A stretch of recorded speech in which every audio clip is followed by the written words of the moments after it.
When you listen to the Portuguese music known as fado, you come across a feeling so specific it actually has its own name. But what if that powerful emotion isn't just being expressed? What if it's being built? That's what we're looking into today. How fado doesn't just convey a feeling, it meticulously constructs it, note by note. And that feeling is called saudade. Now, there's really no single word for it in English. You can think of it as a profound melancholy, a nostalgia for someone or something that's gone, but in a way that's both painful and somehow cherished. It's the feeling of a presence that is defined by its very absence. So even though this emotion feels completely abstract, in the world of fado, it's actually the result of a very precise, deliberate design. The feeling of saudade is quite literally built, using two main tools: the unique Portuguese guitar, and of course, the human voice. Let's start with the mechanical soul of the genre. To really understand how fado works, we first have to get to know its signature instrument. Its sound is completely inseparable from the music itself. And this is the guitarra portuguesa, the Portuguese guitar. It's absolutely essential to understand that this is not the more familiar Spanish classical guitar. They're completely different instruments, they come from different histories, and they're designed for entirely different sonic purposes. So what makes it so distinct? Well, for starters, it isn't technically a guitar, it's a sitan. It has 12 steel strings, but they're arranged in 6 pairs. And you can see that very distinctive teardrop body shape and also that unique fan-style tuning mechanism at the top, which is a big departure from the straight-line tuners you'd see on a standard guitar. And here's where we see that direct connection between its form and its function. Those paired steel strings and that unique body shape, they come together to produce a sound that doesn't just fill a room. No, it pierces the air with this bright, metallic, shimmering resonance. One of the key techniques you'll hear on this instrument is called the trinado. It's a very fast ornamentation, a kind of trill, where the musician is rapidly moving between adjacent notes. But this is way more than just a little flourish. It's a fundamental part of the fado sound. And this technique has a very direct emotional parallel. The sound of that trinado, that quick, shimmering vibration, is deliberately used to mimic the sound of a human sob. The technique itself becomes an expression of grief. The physics of the instrument itself also add to this feeling.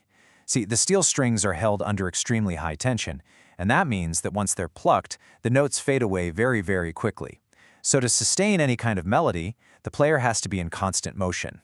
This creates a sound that feels restless, almost like a musical reaching for something that just keeps slipping away. All right, so we have this instrumental foundation. Now let's see how it works together with the second major element of fado's construction, the voice of the singer, known as the fadista. The single most defining technical characteristic of a fado singer is their use of melisma. And what that is the art of taking a single syllable of a word and stretching it out over a whole series of different notes. In fado, this technique has its own specific name, voltas, which simply translates to turns. And these vocal turns are the true signature of the fadista's emotional delivery. But these voltas aren't just for decoration. They serve a very specific purpose. By extending a syllable like that and delaying the resolution of a musical phrase, the singer is physically manifesting the tension of longing in their own breath. And this feeling of instability is pushed even further through other very specific choices. Singers will often use what's called a weeping register in their voice. They'll also sing melodies that are based on the harmonic minor scale, and they'll purposefully land on notes and intervals that, to our ears, feel musically unresolved. So now we can start to see how the guitar and the voice, the mechanical and the human, are designed to work together to create the complete structure of this feeling. And their interaction creates a specific musical effect that musicologists call a heterophonic texture. Now, this is different from simple harmony. What it means is that the voice and the Portuguese guitar are performing slight variations of the exact same melody at the exact same time. And this creates an incredibly powerful effect.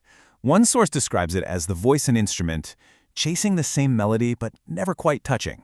You can feel that this near miss, this constant pursuit without ever reaching the goal, is what amplifies the listener's own sense of yearning.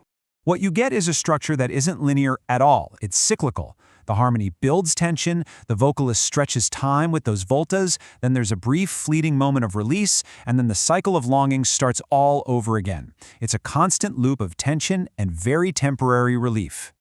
And this really brings us to the ultimate purpose of this whole intricate musical design. I mean, what is the goal of constructing such a specific and melancholic feeling? Well, the answer is that Fado does not offer resolution in the way a typical story might. It isn't designed to give you a happy ending or a solution to the sadness it's describing. Instead, its function is something much more profound. It offers a communal experience, a, quote, shared space to sit with the beauty of what has been lost. It's about validating the emotion of saudade, not trying to cure it. Ultimately, Fado serves as a kind of masterclass in artistic construction. It really demonstrates how the most precise technical choices in instrumentation and vocalization can be used to capture and articulate one of the most imprecise and elusive of all our human emotions. This was brought to you by Notes and Silences. Thank you for listening.